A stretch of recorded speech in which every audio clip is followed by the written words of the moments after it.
Shapiro could have tried harder to make it look real. So you can just imagine the scandal. I mean, what, really? Were you trying to fake and forge and take so much money from the British Museum?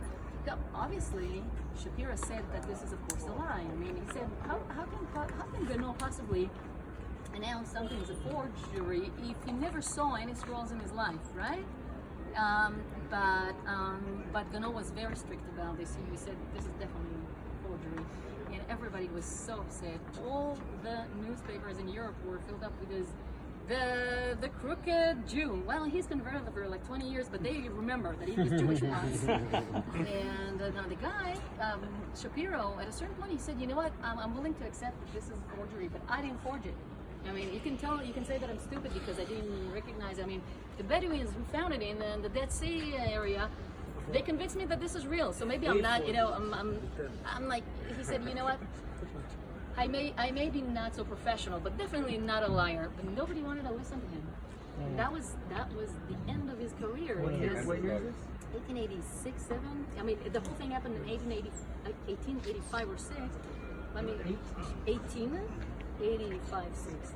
So he was actually on a journey in Europe to sell stuff, but nobody wanted to buy anything for him. The shop in Jerusalem, which he had people taking care of it. Nobody entered the shop anymore because people said if he's a forger, who knows what else we're buying. So for almost a year, he walked around Europe, trying to clear his name, but nothing happened. Eventually, 1887, in a small hotel in Rotterdam, in the Netherlands, he shot himself in the head. That was the end of Moses Shapiro. Now, 2 years and a half after that, an old guy, a Christian guy in the old city, admitted that he and his boss, who was helping Shapiro, they completely forged this. None of the people is original. They were just sitting making, stuff of clay. These as well? Everything you see here is forgery. Everything. Now, the guy sold dozens of these for a lot of money. Did a lot of the, most of his business was based on forgery. And that was the point where everybody understood that the guy was a forger, right? But then years have passed. And in 1954, when Koenig went to the Dead Sea area to buy the first scroll, everybody was quite surprised to find out that the parchments were somehow stitched together with the moon, quite a square modern style stitches. And for the first time in the history after this, people started to ask whether maybe that scroll was not a forger. So the guy was definitely a forger, but maybe that specific scroll was real. And then for the first time in the history, people started to ask, where is it? Where's that scroll? I mean, it's gone. Nobody cared about it, right? So 15 years ago, almost 20 years ago now that I'm thinking about it, a lady from the Israel Museum, which by the way owned this house today, she decided to have an exhibition dedicated to the forgeries of Moses Shapiro. This is, by the way, where I took the picture of that exhibition.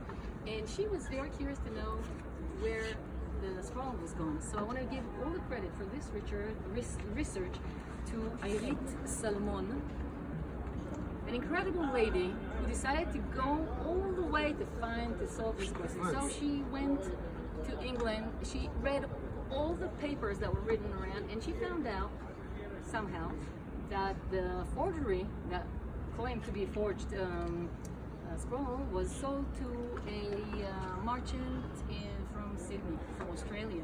So she had a name, but the whole thing, was back then in the 19th century. But she was not lazy. She opened the phone book. I want to remind you that 15, 20 years ago, you didn't have any, Google. Okay, it was just books. So she opened the phone book of Sydney, and she found out that there are 26, and I'm telling you the story because I heard her telling the story. 26 families still with the name, I forgot the last name of that guy from the 19th century who bought the scroll. So she was not lazy, and she started to phone people asking this very, very weird question of, is it possible that you guys maybe had a great grandfather who maybe bought a scroll, a forged scroll somewhere at the end of the 19th century. No, you will not believe it, but one of the families said yes. That's how we know, and I want to thank Irit Salmon again, that they knew about it because it was like a big laugh in the family. Every here and there, they would take that scroll from the attic after grandpa bought it for 20 pounds only, just for the laugh. And they would, show it around and then play with it. And she was like, "Oh my God, do you still have it? Because we're having this exhibition in Jerusalem." And they said, "No." In the 60s, 1960s, we had this great fire, big fire in the house. All the attic was gone. And so we will never know whether that was a forgery or not. But I want to tell you that Irit Salmon, thanks to this story, named the exhibition, in Hebrew it was Ziyuf Amiti, in English, True Fake. Because he was definitely a forger, but not about that. So, what happened to the house, Ken? I just want to say, I read an article about 3 years ago, and I don't know what